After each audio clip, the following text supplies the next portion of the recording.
And welcome back to Live and Breathe Horses. Today we're going to start a brand new series of our Words of Wisdom where we take a look at some of my favourite books and comment and read some things out.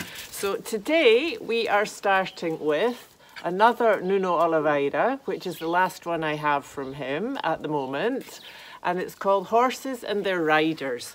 And this is from the late 80s, so not long before he died, which was the 2nd of February 1989 in Perth, Australia, and a few months before his 64th birthday. So tragic loss so young.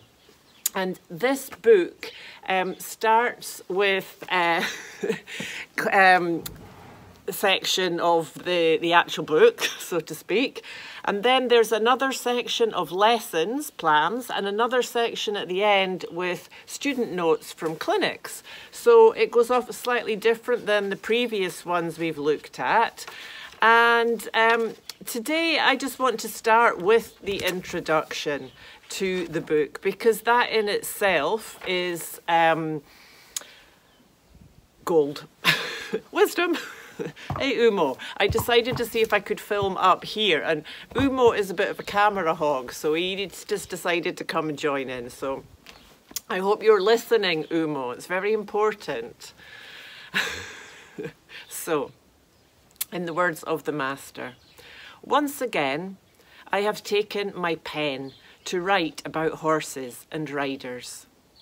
58 years on horses' backs and 40 odd years of teaching riders make it impossible for me not to pass on to others what experience, observations, and a great love of horses has taught me.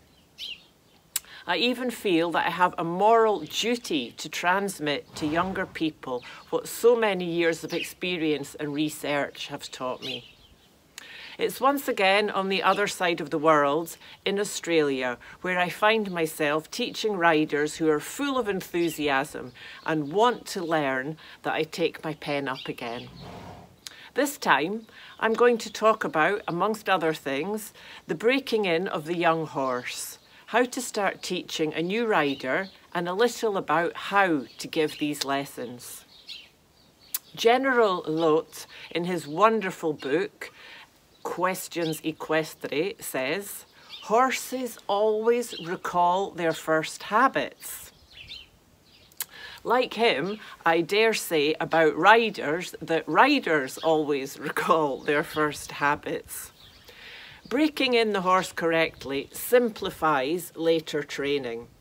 If it has been done with the idea of creating in the horse's mind the will to collaborate with his rider.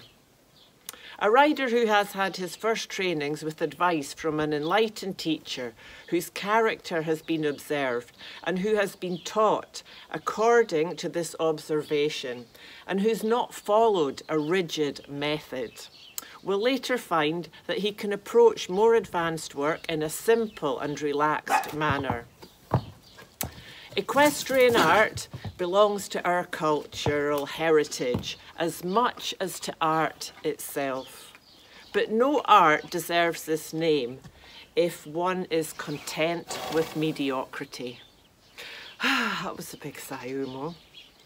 May these following lines help riders who, by working their horses, arrive progressively to give the spectator the impression that there is no rider, and by the gentleness and correctness of their seat and their delicate aids, present their horses in balance and in all its beauty, as if it were free and riderless.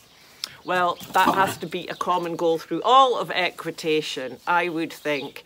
And like I said, it's just such a beautiful words, and I think sets up the feel and where we're going with our new Words of Wisdom series. So thank you very much for your time in joining me today, and I'll look forward to see you in next week's episode, which will be chapter 1, which is about the choice of a horse. See you then.